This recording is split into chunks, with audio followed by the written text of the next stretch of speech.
let's go make this precious ghost rag quilt. But first, always remember to share this so it was saved to your profile and you can find it when you're looking for it again later. I'm really excited about this one, partially because I love to make something girly and cute, but mostly because we get to use my new templates. This is the ghost template from the holiday collection of templates that Missouri Star Quilt Company produced of my designs, and I'm super excited to use it on something. This quilt is going to be 4 blocks wide and 4 blocks long, so 4 by 4 to be a square quilt. So I cut 12 by 12, I cut 16 for the back and 8 for the front for my ghost to go on.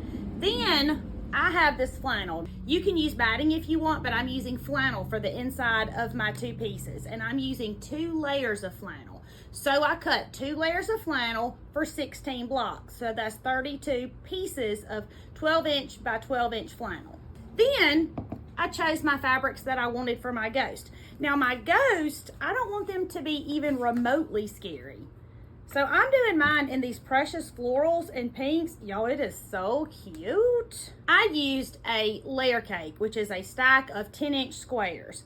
And I'm cutting my ghost out of them, and then I'm making the patchwork out of these too. So the first thing I did was trace my ghost on the back. Do you see that?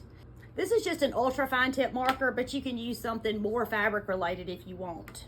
Now this circle popped out. This is his eye. You can use the circle that came out and trace around it, or you can use this and trace inside of it. That's what I'm gonna do. And this is his mouth, or hers. And I'm gonna trace inside of that too. I'm gonna make both eyes and the mouth black. And I'm just using this same ultra fine tip marker, but use whatever you want. Okay, so I've traced his eyes. Now I'm gonna cut them out. This is a great scrap buster because you can really use any colors you want. Now, obviously, you can do something a little more Halloween-y. If you wanted your stuff to be purple and orange and black, that would be precious too. I have little ladies, so I'm making mine floral. But you make it like you like it. It's your project. So here's my ghost. And eyes. Dun, dun, dun. And mouth. Oh my goodness, look how cute he is. Now I have a piece of scrap flannel, and this is going to be 2 layers. I'm just folding it in half, and I'm gonna lay my ghost on top of it. If you don't want to use the flannel at this point, you do not have to. I like it because it's gonna give my design a little bit of lift. But if you don't have any or don't want to use it, don't do it. It would be perfectly fine just on straight on your quilt block. I'm changing my thread color to black to sew around his eyes and around his mouth. If you're doing this, I would do all of my eyes and mouth at the same time so that you're not constantly switching back and forth between your 2 fabric colors. Now I'm straight stitching mine because it's a rag quilt and I want the edges to fray. If you don't want your edges to fray, if you don't like that, just do a zigzag. But whether you're doing a straight stitch or a zigzag, yes, we are back stitching when we start and when we stop. My grandmother terrified me. She told me that if I did not backstitch, my stuff would fall apart. So if you're asking me, I'm always backstitching. If you wanted to do the ghost, but you didn't want to do the eyes and the mouth, it would be perfect without those. Or if you wanted to add a bow for a girl or a bow tie for a boy, that would be cute too. Okay, I've sewn around the eyes and I've sewn the ghost down onto the flannel. Now I'm going to cut this flannel off of my ghost. I'm just cutting close to the ghost, and it's okay if you snip your fabric a little bit, but be careful not to cut your stitches. Oh my goodness, look how cute it is. Okay, so now I'm going to take one of my 12-inch by 12-inch pieces, whatever I've chosen for the back, and I'm going to lay it pretty side down, face down. Then I'm going to take 2 layers of the flannel that I cut that's also 12 inches by 12 inches. I'm going to lay it right here on top. Make sure all of your sides are even. Now I'm going to take whatever fabric I chose to be behind my ghost, 12 inches by 12 inches, and I'm gonna lay it on top. And then I'm gonna put my ghost on there. Oh my goodness, look how cute it is. So now we're just gonna go and stitch around the outside of the ghost, basically on the stitches that you just made when you were sewing your ghost to the flannel. And this is what you have. Look how cute that is. Now on the back, your quilting, can you see that? Looks like the ghost. Sorry y'all, I just realized that it may have been too high and that you couldn't see it. If you're making this without the ghost on it and you're just using plain fabric, then you would just stitch from corner to corner and corner to corner. You have to have some stitching in here to help hold your flannel or batting or whatever you have in place. So here to here and here to here, just like this. Now we're gonna do our patchwork. I'm using the same layer cake. I pulled out my pieces for my ghost, and then I cut what I needed in 4.5 by 4.5 inch squares. They're gonna be 3 across and 3 down. So it's a 9 patch, that's what it's called. And you're gonna lay them out however you like them. So this is what my block is going to look like. I'm gonna pick up this one and turn it over, pretty side to pretty side. I'm gonna sew right here, open it up and turn it over on top of that one and sew that pretty side to pretty side. I'm gonna do that to all 3 rows. If you're not using flannel in between your pieces and you're using batting, you want to cut your batting at least an inch smaller than your blocks because you don't want it hanging out. I want the flannel to hang out, that's why I cut it the same size. And I'm sewing this with a straight stitch and a 1/4 inch seam, back stitching when I start and when I stop because my grandma said so. Okay, we've sewn our 3 rows. The next thing we're gonna do is iron.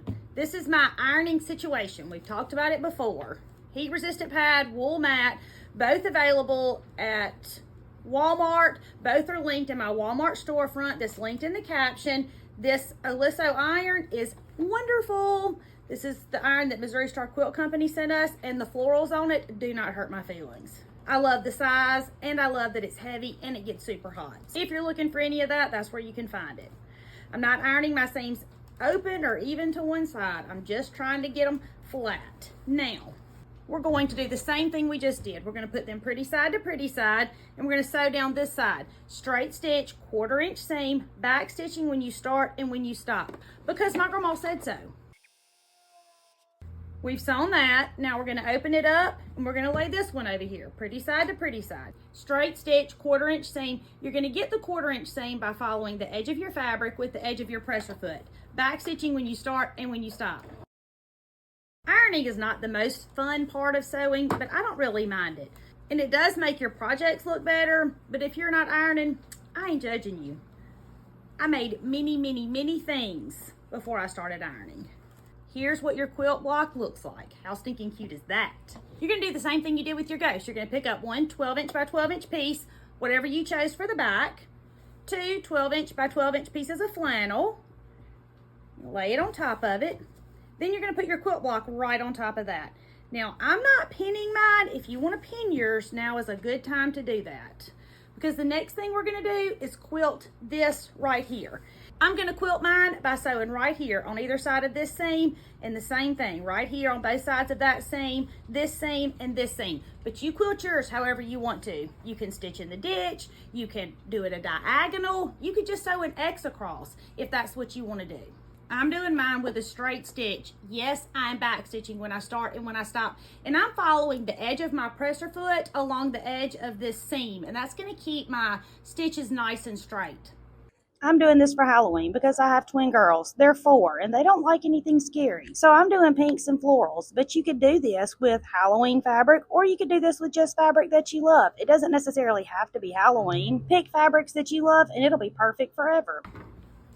Okay, you can't really see how I quilted it on the front, but if you turn it over, you can see it on the back. Do you see that? Now the back of your ghost has a precious ghost, and then this has the stitches that you just made, however you decided to quilt yours. Now we're gonna put our rag quilt together. So you're gonna take your ghost and your patchwork, and you're gonna put them with their back sides together, like that. So the pretty side is out on both sides, and you're gonna sew right here. Now I am sewing a touch wider than a 1/4 inch because we're gonna come back and clip it so it'll fray. And so I'm making my seam just a little bit wider. And I'm just sewing it with a straight stitch, back stitching when I start and when I stop. And this is what you have. Oh my goodness, that's so cute. So now we're gonna add another ghost and another piece of patchwork. And because there's no way y'all wanted to sit and watch me sew all of this, I sewed the rest of the pieces, but you and I are gonna put them together. We're gonna add our ghost. Here's our ghost patchwork, pretty side up, ghost, pretty side out. And we're gonna sew those same way, little wider than a 1/4 inch. Look how cute. Now we're gonna add our next patchwork, and we're gonna do it the same way. We're just going to put pretty sides on the outside. Pretty side goes, pretty side patchwork, and we're gonna sew it. So here's what our rag quilt looks like. Oh my goodness, y'all. Okay, so for my next row, I want to do just the opposite. I want to put patchwork, ghost, patchwork, ghost. So let's see here.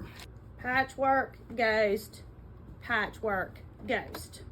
So we're going to sew these together. Pretty sides on the outside, a little wider than a 1/4 inch seam. Okay, we've sewn these. Now we want to add our next ghost. Pretty sides on the outside, straight stitch, a little wider than a 1/4 inch seam. And our 4th block in this row is patchwork. So we're going to do just like we've been doing. Pick it up, make sure the pretty sides are on the outside, and we're going to sew it the same way. So this is our 2nd row. And here's our 1st row. Oh my goodness. Now, we're going to put those pretty sides on the outside, our 2 rows, and we're going to sew all the way down. Little wider than a 1/4 inch. Now listen, I need you to make sure your seams match, and I don't care what you have to do. Pinch them, pleat them, pull them. When you get to this seam and that seam, whatever you have to do to make them match, that's what I need you to do. Because if it gets off in one place, it never gets any better. It just gets farther and farther and farther. And then by the time you get down here, you have one row that's 3 inches longer than the other one. So make sure your seams match. And you're just going to sew it the same way. Straight stitch, a little wider than a 1/4 inch, back stitching when you start and when you stop. When I say pinch it, pleat it, or pull it, I mean pinch it, pleat it, or pull it. It ain't pretty, but it's a heck of a lot better than it being off on the entire quilt. And the more you quilt, the less you have to pinch, pleat, or pull. Oh my goodness, y'all. Dun dun dun. This is what we have so far, but I told y'all 4 blocks by 4 blocks. So I've already sewn the other 2 rows together. Let's put them on here. Okay, so here's my other 2. Now when I sew mine, I'm sewing 2 rows together and 2 rows together so that I don't have to deal with the bulk all at one time. I can sew half of it, put it to the side, then put the other half of the quilt together, and then put the 2 halves together, and you're not dealing with quite as much fabric. You're gonna sew this the same way.